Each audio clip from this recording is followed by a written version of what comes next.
ప్రభునందు ప్రియమైనటువంటి మేల్కొల్పు ప్రార్థన వీక్షకులందరికీ కూడా మరొక రోజు దేవుడు మనకు అనుగ్రహించిన దాన్ని బట్టి ఈ విధంగా మనము కలుసుకోవడానికి, ఈ విధంగా వాక్యం బట్టి ధ్యానించడానికి దేవుడు అవకాశమును అనుకూలతను మనకి కల్పిస్తున్నాడు. ఎందుకంటే దేవుని యొక్క కృప మనకు తోడుండకపోతే, దేవుని యొక్క కృప మనల్ని బ్రతికించకపోతే మన యొక్క పరిస్థితులు తారుమారుగా ఉంటాయి. మన యొక్క స్థితిగతులన్నీ కూడా వేరే ఇదిలో ఉంటాయి. ప్రియ సహోదరుడా, కావున మరి దేవుని కృపను బట్టి మనం ఈ విధంగా కలుసుకోగలుగుతున్నాం. దేవుని కృపను బట్టి, దేవుని వాక్యమును పట్టుకుని మనము ధ్యానించడానికి సిద్ధపడగలుగుతున్నాం.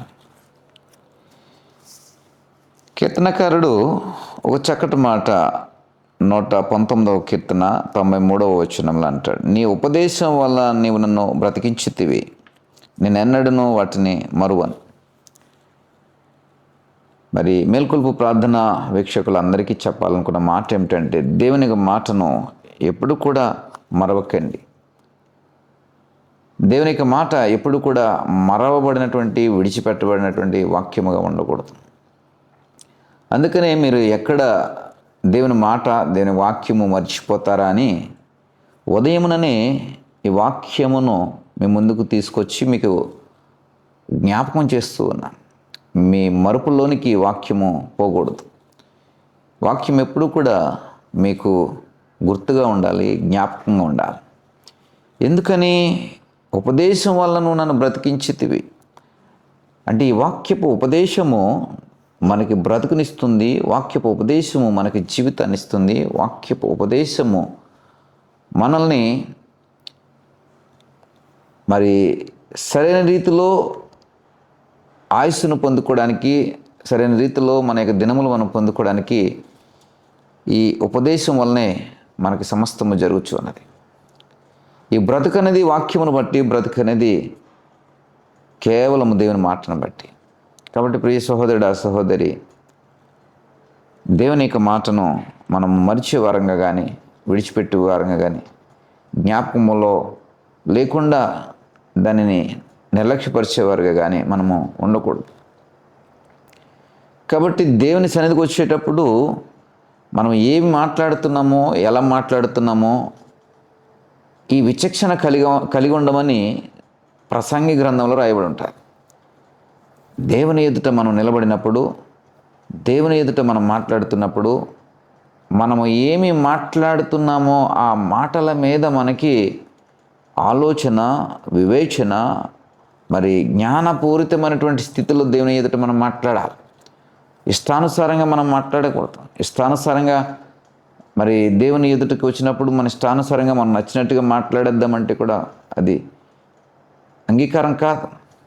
చాలా స్పష్టమైనటువంటి హెచ్చరిక ప్రసంగి గ్రంథంలో ఉంటుంది. కాబట్టి ప్రియ సహోదరుడా, సహోదరి, కాబట్టి ఉదయముననే దేవునికి వాక్యమును పట్టుకుని ఏది పడితే అది మాట్లాడదామని నేను రావట్లేదు. ఆలోచనతోనూ, వివేచనతోనూ దేవుని ఎదుట, దేవుని యొక్క సేవకుడిగా మరి ఆ యొక్క క్రమమును లేదా ఆ విజ్ఞతను, వివేచనను నేను కలిగి ఉండాలని, మరి నాకు నేను నియంత్రించుకుంటూ, నాకు నేను సరి చేసుకుంటూ, నేను ఏమి మాట్లాడుతున్నానో అనే దాని మీద ఒక విచక్షణ కలిగి ఈ వాక్యమును ప్రతి ఉదయం నా మీ ముందుకు తీసుకుని వస్తూ ఉన్నాను. గమనించండి, నీ ఉపదేశము నన్ను బ్రతికిస్తుంది. నీ ఉపదేశం వలన నువ్వు నన్ను బ్రతికించావు. నేను ఎన్నడూ కూడా వాటిని మరువను. దేవుని యొక్క మేలు పొందుకుంటాం, వాక్యము చేత ఆదరించబడ్డామనుకుంటాం. ఈరోజు వాక్యము నాకు నేర్పించింది అని అంటూ ఉంటాం. ఈరోజు వాక్యమును బట్టి నేను సరి చేసుకుంటున్నానని ప్రగల్భాలు పలుకుతూ ఉంటాం. ఒకంత గంభీర స్వరముతోనే, ప్రతినపూనినటువంటి స్వభావంతోనే మాట్లాడుతూ ఉంటాం. అది ఆ క్షణానికో, ఆ నిమిషానికో పరిమితమైతే ప్రియ సహోదరుడా, సహోదరి, అది సరైన విధానం కాదు. మన యొక్క స్థితిగతులలో నుండి వాక్యపు ఆ ముద్ర ఎప్పుడు కూడా ముద్రించబడినటువంటి రీతిలో ఉండాలి. ఈ వాక్యమును ఉదయమున తీసుకురావడానికి గల ఉద్దేశము మరొక మారు చెప్పడానికి గల కారణం ఏమిటంటే, ఇది మనల్ని బ్రతికిస్తుంది. అంతేకాదు ఈ వాక్యమును మనం మరిచిపోయే వారంగా మనం ఉండకూడదు. ప్రియ సహోదరుడా, చాలామంది ఆధ్యాత్మిక జీవితాలు కలిగినటువంటి అనుభవాల్లో వాక్యమును మరిచి మాట్లాడుతూ ఉంటారు. వాక్యము నిన్ను ఆదరించిన రోజులున్నాయి, వాక్యము నిన్ను బలపరిచిన రోజులున్నాయి, వాక్యము నిన్ను ఉద్ధరించిన రోజులున్నాయి, ఈ వాక్యమే నీకు ఆలోచన చెప్పిన రోజులున్నాయి, ఈ వాక్యమే నిన్ను జ్ఞానయుక్తుడిగా జ్ఞానపూర్ణుడిగా మార్చినటువంటి సందర్భాలు ఉన్నాయి. అయితే మర్చిపోతూ ఉంటాం, విడిచిపెడుతూ ఉంటాం, ఉపదేశమును నిర్లక్ష్యపడుతూ ఉంటాం. ప్రియ సహోదరుడా, సహోదరి, ఉపదేశమును నిర్లక్ష్యపరుస్తుంటాం. వాక్యమును బట్టి నువ్వు జ్ఞాపకం చేసుకుంటూ వాక్యమును బట్టి ఎప్పుడు కూడా జాగ్రత్తగా ఉండడం తప్పలేదు. కానీ కొంతమంది ఆధ్యాత్మిక జీవితంలో ఒక విధమైనటువంటి విచక్షణ రహితమైనటువంటి జీవితాన్ని కలిగి ఉంటుంటారు. కాబట్టి జాగ్రత్తగా ఉండాలి, విచక్షణ కలిగి ఉండాలి, సరైనటువంటి యోచన ఉండాలి. జ్ఞాపకంలో వాక్యమును ఎప్పుడు కూడా ఉంచుకోవాలి. మరుపు అనేది ఎప్పుడు కూడా రాకూడదు. అందుకనే ఉదయమున నీ వాక్యమును మరొకసారి నీకు జ్ఞాపకం చేస్తూ నువ్వు ముందుకు తీసుకుని వస్తున్నాను. దేవునికి వాక్యమును, దేవుని యొక్క ఉపదేశమును మరొకసారి నీ యొక్క జ్ఞాపకంలోనికి తీసుకుని వస్తున్నాను. ఎందుకంటే నువ్వు మరొక ఈ వాక్యమును నీ మదిలో, నీ బుర్రలో, నీ హృదయములో ఎప్పుడు కూడా పదిలంగా ఉంచుకోవాలని. ఎందుకంటే అది బ్రతుకునిస్తుంది, ఎందుకంటే అది జీవితాన్ని ఇస్తుంది.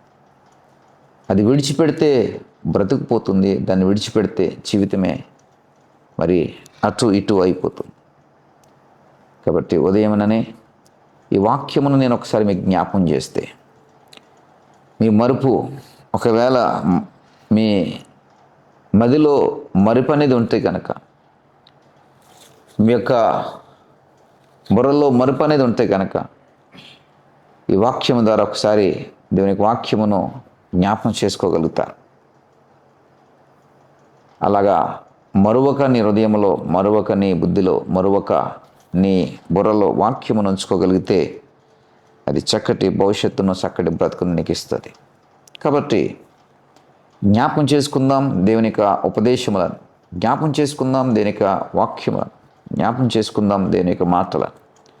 తద్వారా మంచి బ్రతుకును, మరి మంచి జీవితాన్ని, మంచి అలవాటును మనము కలిగి ఉందాం. మరవద్దు, మరపు అనే దానికి అవకాశం ఇవ్వద్దు. ఎప్పుడు కూడా దాన్ని గుర్తుపెట్టుకుందాం. చిన్న ప్రార్థన చేస్తా. దయగల తండ్రి, కృపగలిగిన దేవ, ఉదయముననే నీ వాక్యమును జ్ఞాపకం చేసుకోవాల్సిన అవసరత ఇదిగో ప్రభా, నీ వాక్యమును బట్టి ఉపకారం పొందుకున్న వారందరికీ ఉంది నాయన. నీ వాక్యమును బట్టి బతుకు పొందుకున్న వారందరికీ కూడా నీ వాక్యమును మరొక జ్ఞాపం చేసుకోవాల్సిన అవసరం ఉంది. ఈ మేల్కొల్పు ప్రార్థన ద్వారా నీ వాక్యపు ఉపదేశమును మరొక్కసారి ఇదిగో నీ బిడ్డలకు గుర్తు చేస్తున్నా. వారి యొక్క జ్ఞాపకాలలోనికి నీ వాక్యము ఇదిగోనైనా ఒకసారి గుర్తు తెచ్చుకొని, వాక్యమును బట్టి ఏమి మేలు పొందుకున్నారో దాన్ని మరొక జ్ఞాపకం చేసుకుంటూ మీకు విధేయులై కృతజ్ఞత కలిగిన వారే ఉండడానికి ఈ మేల్కొల్పు ప్రార్థన ద్వారా వాక్య పరిచర్యను తీసుకుని వస్తున్నా. దేవ, బలపరచండి. ఈ వాక్యమైన వారి యొక్క జీవితాల్లో మరుపును తీసివేసి జ్ఞాపకం అనేటువంటి శక్తినిచ్చి ఎప్పుడు కూడా ఆ జ్ఞాపకాల్లో నీ వాక్యం ఉండినట్లు సహాయం దయచేసి తద్వారా బ్రతుకును, తద్వారా జీవితాన్ని అనుగ్రహించమని యేసు నామమును బట్టి ప్రార్థించి పెట్టుకుంటున్నాం పరమ తండ్రి. ఆమేన్.